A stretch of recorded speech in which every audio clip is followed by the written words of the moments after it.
Okay, for the last time this year, I'm with Ivor Green, and Ivor, a perfect way to finish the year with 3 points. I wouldn't say perfect, but it's got to get 3 points. Yeah, it is. Yeah, that was tough. That was tough today. Pitch wasn't great, and we being Christmas time and us not played last week, I thought we looked a bit rusty, and it was a tough one. But it was about coming in and getting 3 points today. Job done. Finishes the year off well for us. So I'm happy. I'm happy. Yeah, you must be delighted as well with all three strikers scoring as well today. Yeah, it's the first time we've done that this year. Looking at the pitch, we pretty much knew you were not going to play a lot of football today, so we played all three of them for the first time, and they've put a shift in, they've worked hard, and you know there's always a chance of one of them scoring, but for all three to get a goal, yeah, we're pleased with that, got to be. Yeah, I mean, it's extremely difficult circumstances for Nuneaton Griff. You've been there with Atherstone Town, I've been there with Bowlaw, and I thought they were absolutely superb today, all their players. Brilliant, great attitude, work their socks off, just what they need as well. You've just said it, I've been there. Most managers around this level of football have been. I know a lot of good managers that packed up because of it. I don't think people will criticise me for saying it, but there's an attitude problem. There definitely is. You know, you sign a form for a Saturday football team, you turn up every Saturday to play football, and these have clearly had a problem with that. Unfortunately, the managers had to finish for whatever reason, and it was a difficult one for these today. But most of their reserve team players have played today. Some of them lads, a few of them played for our 21s last year, so it's honestly great to see them here today and put a shift in the way they did. They worked really hard.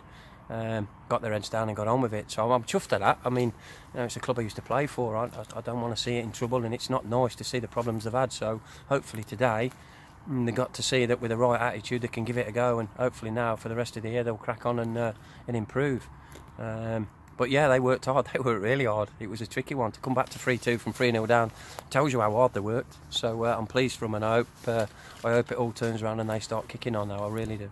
Yeah, I spoke to Joe Obi and Jake Woolley just after the game, and they were saying how difficult it was when a team's organised, and you know, it's so hard to break them down, especially on a pitch like that today. Tricky games. The tricky games, I like it. It's good. It's, you know, it's how it should be. You don't want easy games. You want it to be like that, and they made it difficult. They really did. They worked their socks off. Obviously, with the pitch in the state it was, you were never going to play pretty football. So it makes you, you have to try things slightly different. You have to, it's up to the players to think a bit more and work a bit harder, and and it made it an interesting game for most part. So it was a tricky one, but we just come to get 3 points. I told them in the change room today, this was not about looking good today or putting a show on or anything. And I'm not worried about scorelines neither. People talk about you should win by this and you should win by that. Win the game, get 3 points, and get out of there. Yeah, I mean, just to end this interview, Ivor, I mean, 2018 has been a terrific time for this football club. I mean, it's moved on, not just on the field, but off the field as well. 2 cup final victories. You must be absolutely thrilled. Yeah, people forget now, obviously, when we took over 3 years ago, obviously the club was in a bad place, a really bad place, and obviously we've worked hard collectively. A lot of people have put a lot of time and effort in. Over the last few years to put this club in the position it's in. I took over in the same position what these people are here. We never had any money, we never had no budget, and as I say, a lot of people have put a lot of time and effort in and a lot of hard work to build the club, and that's what we're doing. Progressively we're building the club. It's back to a semi-professional football club now, and in years to come, hopefully that they'll move on and they'll do well. From a personal point of view, I'm proud to have played my part in getting it where it is today. And as you say, the last 7 or 8 months, 2 cups, we've won a few good in the FA Cup. We've had some great games, some real great games against good sides, and I'm chuffed a bit.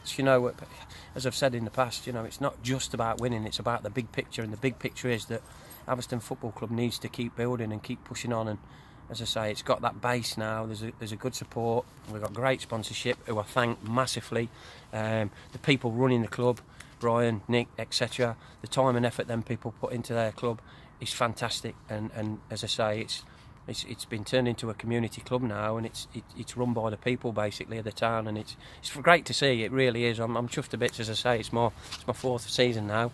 I don't know how long I've got left, I've got to say, but yeah, we've been in tough times, and to see it come through that and get where it is today, people like yourself, it's just brilliant. It's great to see, and people are enjoying it, and the big thing with the players is they're enjoying their football. That's everything. So long may it continue, but A Merry Christmas to everybody, Mark, and definitely an happy and prosperous New Year to everyone. Yes, I echo those words as well. Ivor Green, thank you very much. Thank you, Mark.